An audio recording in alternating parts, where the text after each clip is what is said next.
ఈసారి అమ్మాయి పుట్టిందంటే నేను వదిలేస్తున్నాడు మొగుడు. కాన్పు ఆపరేషన్ జరిగేటప్పుడు బిడ్డను తీయగానే కేవలమైన బిడ్డ అరుస్తుంది. పసిబిడ్డ అరుపు ఆడబిడ్డలైనా మగబిడ్డలైనా ఒకే రకంగా ఉంటుంది. పసిబిడ్డ అరుపును బట్టి మగపిల్లడు ఆడపిల్ల చెప్పలేం. ఆపరేషన్ చేయించుకునే అమ్మాయి పూర్తి మత్తి బొమ్మేం, నడుము నుంచి కిందకి ఇస్తాం మత్తు. వెంటనే ఏమడుగుతుందంటే మగపిల్లోడా ఆడపిల్ల అని అడుగుతుంది. నీకేం తొందరమ్మా, కాసేపు ఆగితే తెలుస్తుంది కదా అంటే, లేదా చెప్పు సార్ అంటదాన్ని. ఎందుకు అడుగుతుంది?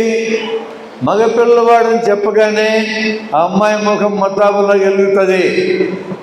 ఆడపిల్లని చెప్పగానే ఇంత ముఖం చేసుకుంటుంది. కారణం ఏంటి? భర్త తిడతాడు, అత్త తిడుతుంది. అత్త కూడా మహిళే. కుటుంబం అందరూ తిడతారు ఆడపిల్లలను కన్నందుకు. ఆడపిల్ల పుట్టడానికి కారణం భార్యనా భర్తనా? ఇది తెలిస్తే ఆడపిల్ల పుట్టిన దానికి నిన్ను నువ్వు నిందించుకోవిక, నిన్ను నువ్వు తిట్టుకో. స్త్రీ నుంచి ఒక కణం, పురుషుడు నుంచి ఒక కణం, ఈ రెండు కణాలు కలిసి సంయుక్త కణం ఏర్పడుతుంది.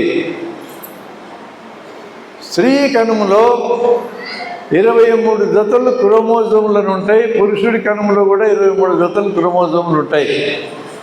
23వ జత, జత అంటే 2, 23వ జతలో స్త్రీ యొక్క కణంలో X అనే క్రోమోజోములు ఉంటాయి.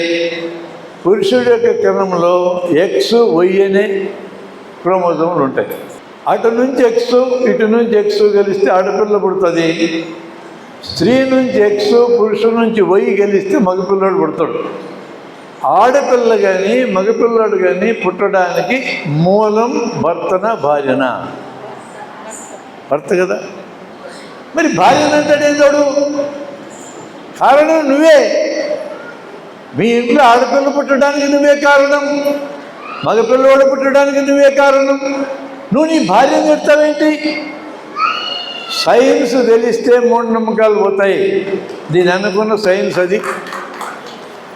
ఇట్లాంటి విషయాలు చెప్పే మనం మూఢనమ్మకాలు పోగొట్టాలా?